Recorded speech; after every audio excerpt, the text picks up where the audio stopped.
Hello, and welcome to Assignment 1 seminar presentation for EDE4103 Multi-Level Early Childhood Pedagogy and Curriculum.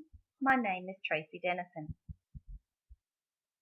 My metaphor is, a child is a flower. And throughout this presentation, when I'm talking about children and learning, I'm talking about flowers and growing. On completion of my Philosophy of Education survey, I was really pleased to see that I had a 99% progressive philosophy outcome. All students and their experiences are valued, and learning is hands-on, project-based and authentic. You're going to see this later on in my principles. The 79% humanist comes from my own personal, as distinct from professional development background. It's something I've given a lot of time to in my life. Empowerment, openness, and emotional intelligence are really strong motivators for me personally, but I also bring to my students. 73% in social change would come from my beliefs about social justice, equality, and just generally being a decent human being. That's really important for students to learn. The 72% for behaviorism didn't come as a shock to me. I'm not a supporter of all behaviorist principles, but we do live in a society that has rules, and in order to be a respectful participant in society, it's important for children to learn to respect rules in a positive sense. The 65% comprehensive was a gift for me, really, because reading down that column, I see my own education and my own preferred way of learning, my own academic path. It seems rather old-fashioned now, but it worked for me, and I thought I'd struggle to shake free of it in my own teaching. So seeing this as my lowest score was a real thrill for me. As you can see from my past experiences, I'm very much an independent learner. I'm shattered by failure, but I love learning, and learning is easy for me. Show me something once and I've got it. I've been very much a transmission method learner throughout my life, and I'm academic and have been a perfectionist. That made me worry that relating to students who didn't get things the first time, who don't love learning, and for who learning isn't easy, connecting to them, I was concerned would be a problem for me. But because I understand Gardner's multiple intelligences theory, and I am a big supporter and believer in Vygotsky's zone of proximal development and social constructivism, you can see in my learning theories there, I haven't had those problems. So while I can identify my own past experiences and who I am as a learner, I don't let that cloud my interaction with students, which has been absolutely fantastic for me to discover about myself. You can see in the beliefs and values, the red arches there, some of my behaviourist tendencies coming out in the cleanliness and organisation, valuing routine and structure. But I also value free time and quiet time and personal space. The role of space is really important, and you can see in my role of environment that I've put that spaces are organised for social and collaborative learning. There's stimulating resources, but there's also relaxing space available, and there's significant floor space for group times.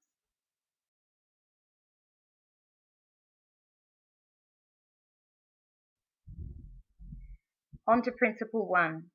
Children learn more effectively through collaboration with others. Individually, children hold one piece of a knowledge puzzle. Working together with peers, a teacher, or a parent, they're able to construct a much deeper, more complete knowledge puzzle. They say a picture is worth 1,000 words, and you can see the little gold people on the left-hand side there. They each hold their little knowledge puzzle piece. But once they work together to connect those pieces together, you can see the complete structure they're going to end up with. Obviously, the theories that inform this principle are Vygotsky's social constructivist theory and his zone of proximal development. You can see in the diagram in the top right, the student and teacher constructing knowledge together, the student and other class members constructing knowledge together, the teacher and the other class members constructing knowledge together. When students work together, they're able to bounce ideas off of one another, they're able to question one another, they're able to validate their answers to one another. More able peers are able to work with students in their zone of proximal development, as you can see on the left, to achieve outcomes they wouldn't be able to achieve on their own. These principles underlie so much of my teaching.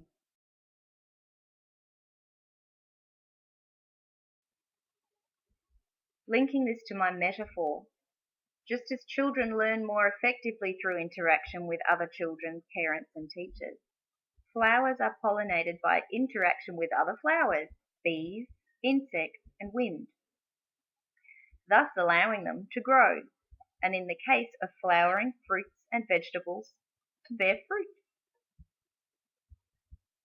I performed a scoot activity in class once, a reception class. The children were finding all the ED words around the room and colouring them in on their worksheet. And I heard students, "Oh, I've already coloured that one in, but I've just found it. What word are you looking for?" "Ned." "Where have you coloured that in?" "Over here." "But that's the word red. Where did you find that one?"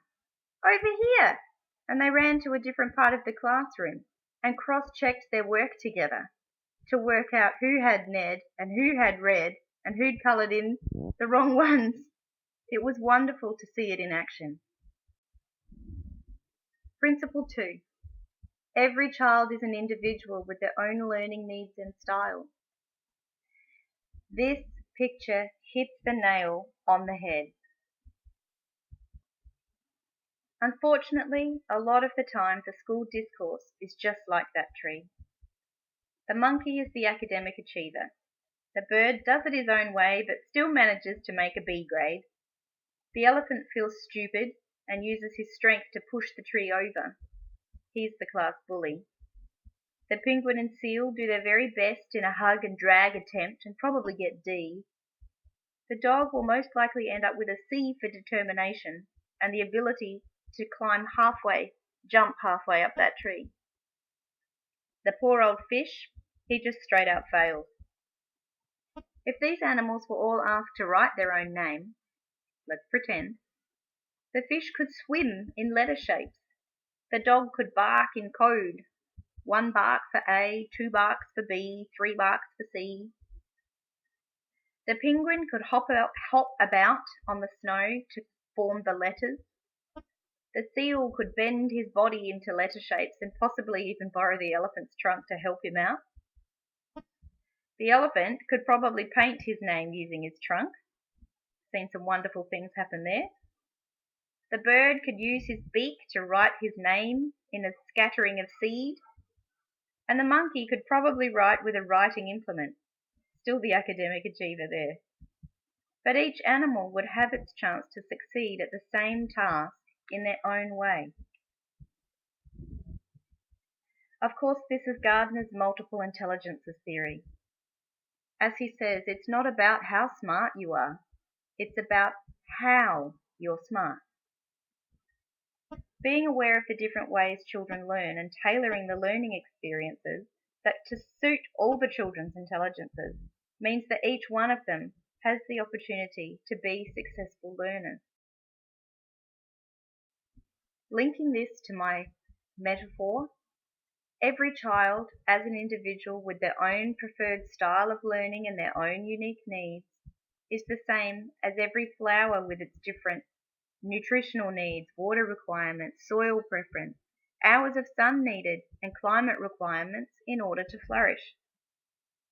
This hydrangea, the blue flower, that needs lots of shade and lots of water. Beneath it, the succulents, well-draining soil, not too much water, plenty of sun.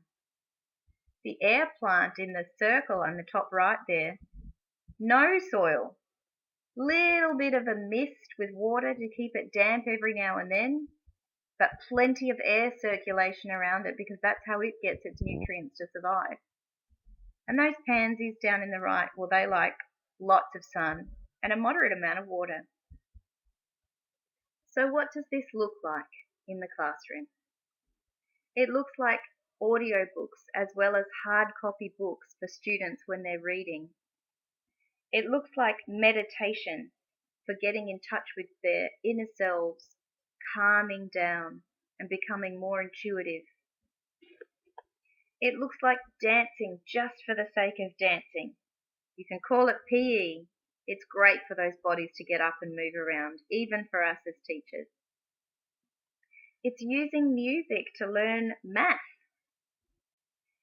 And in this garden, in the very centre, there is measuring of distance. There is capacity calculation, area, shape. There's literacy as they're reading the plant labels, having discussions, working with others, sharing ideas, and creating a garden narrative. On to Principle 3. Children learn through positive reinforcement. This principle is all about the positive in positive reinforcement. It goes beyond behaviour and into the realms of intrinsic motivation. When children are positively reinforced for good work, good attitude, good behaviour, they feel good. They desire to feel good. And they seek more feel-good moments. This is producing the good work that got them rewarded in the first place. In this sense, they're not just learning the content, the behaviour, the attitude, they're becoming positive contributors to society. Obviously, the theory that informs this principle is from Skinner, operant conditioning. It is a behaviourist principle, and it states that behaviour which is reinforced tends to be repeated or strengthened, and behaviour which is not reinforced tends to die out or be extinguished or weaken. Linking this to my metaphor, just as children learn through positive reinforcement of desired behaviours and learning outcomes, flowers grow best when their best traits are positively reinforced. Undesirable growth on flowering plants is pruned off to redirect the plant's growing energy to the desirable attributes. Flowering plants are rewarded with fertilizer to extend and encourage new growth, or to strengthen their roots, or to produce fruit or flowers. In other words, to encourage the desired behaviours. What does this look like in the classroom? Well, this is some excerpts from Class Dojo, which is a reward system, and you can see here that Max has been 100% positive today. Maybe he brought in his book bag. Maybe he got a thumbs up for working hard. Maybe he was participating really well in teamwork, and that's a big bonus for him. Some other things that you might find in a behaviourist classroom: sticker rewards, a prize box. Students may need to get 10 stickers on their sticker sheet to be able to pick a prize from the teacher's prize box. Maybe they get public recognition. They stand up at assembly and get an award. Maybe they get an early minute. Maybe they have some free time. It's taking a strength-based approach rather than a deficit approach regarding academics and behaviour. Principle 4. Children need to feel safe and supported in order to learn. Put simply, if children are experiencing hardship at home, coming to school with no sleep, no food, dirty clothes, parents separating, domestic violence, or even a one-off event that has dramatic impact on the child, like the death of the grandparent, that child's capacity to learn is significantly hampered. This is, of course, Maslow's hierarchy of needs. This is a motivational theory, and as can be seen on the pyramid, our most basic need is that of survival. Until these needs are met, we're unable to be motivated to fulfill the next level of need. Trying to teach a 5-year-old who hasn't eaten for 2 days is not going to be successful. That's the most basic need. That child can't think of anything other than food. until that need is met, the child's not going to progress up that hierarchy to safety and security. Even children who have fulfilled both of those bottom levels of need but don't have any friends in that yellow section for belongingness and love needs, they're still not going to be in a position to be feeling accomplished in that blue esteem needs section in their learning at school. Linking this to my metaphor, flowers, just like children, need to be in environments that are safe and supportive of them in order to grow, or in children's case, to learn. Imagine trying to teach children who are tired, hungry, frightened and fragile. So what does this look like in the classroom? Children who feel safe and supported are able to learn. Here in South Australia, teachers need to complete a Responding to Abuse and Neglect training course, which means that we're observant for any indicators of abuse. Sometimes a student's only safe place is school, and the best thing a teacher can do is provide a safe haven for students to come to during the day. This might include a book corner with pillows to enable children to sleep during the day if they're unable to do so at home. Maybe a classroom snack shop where children can use play money to buy real food like sandwiches and pieces of fruit that they may not have access to at home. Even a dress-up corner to enable students to have warm clothes at school if they don't have any of their own. The class could also be participating in a Kids Matter framework for positive mental health and performing many team-building activities to develop a sense of belongingness to the class. And my final principle, Principle 5, children learn best when content is authentic and relevant to them. This really speaks for itself. Children are engaged, they're intrinsically motivated, they're actively constructing their knowledge, actively learning. They get excited about coming to school and participating in learning, and they get to make decisions. The philosophy that informs this principle is that of authentic learning. As the slide says, content without purpose is only trivia. I can't be the only student who has asked my teacher, why are we learning this? I still to this day haven't used surds that I learnt about in math, nor do I even remember what they are. The great thing about authentic learning is that it's learning by doing. It's real world problems. It's real life learning. Linking this to my metaphor, children are egocentric. It's all about them. Flowers grow towards the sun. Trying to enforce the shade on plants that love the sun will result in plants with lethargic growth, much like forcing children to learn subject matter that does not entice them. So what does this look like in the classroom? I've given some picture examples here of a real life situation cake stall. These students would be participating in a project-based situated learning experience where they would be planning, preparing and presenting a cake stall. They would be having discussions about the cake types they would make.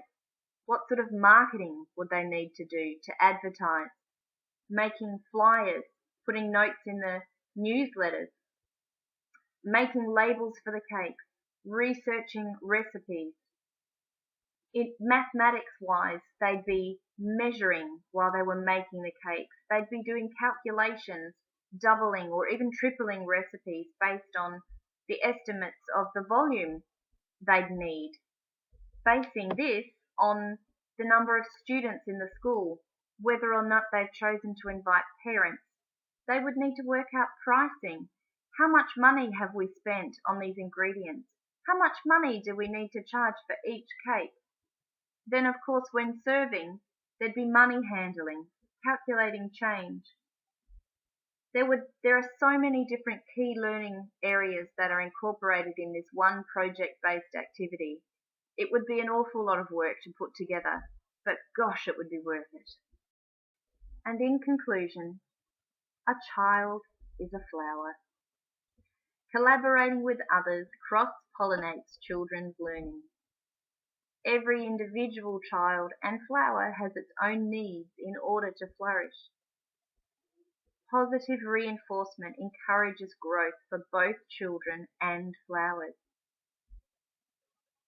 Their basic needs must be met in order for learning and growth to occur. And authenticity is key to nourishing children's learning and flowers growing. A child is a flower. Images used in this presentation are either personal photographs of my own garden or clip art files, unless referenced otherwise.